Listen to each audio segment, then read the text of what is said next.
মা আসছি। কোথায় যাচ্ছিস? বারে আজকে পড়া আছে না।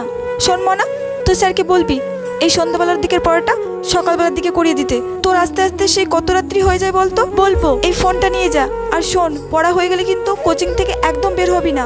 তুই আমাকে নাহলে তোর বাবাকে যে কোনো একজনকে ফোন করবি, আমরা গিয়ে তোকে একজন নিয়ে আসবো, ঠিক আছে? আসছি।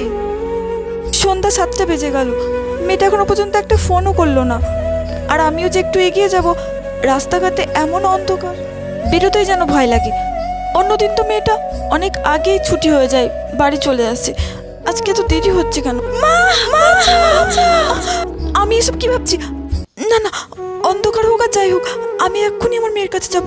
ও মা, মনা তুই ফোন করলি না, একা একা চলে আসলি কেন? তুমি যে ফোনটা দিয়েছিলে ওই ফোনটা তো চার্জই শেষ হয়ে গেছিল, সেই জন্য স্যার বাড়িতে দিয়ে গেল। আমি কত চিন্তা করছিলাম জানিস, এই সমাজে মেয়ের মাদের এইভাবে ভয় কাটাতে হবে না।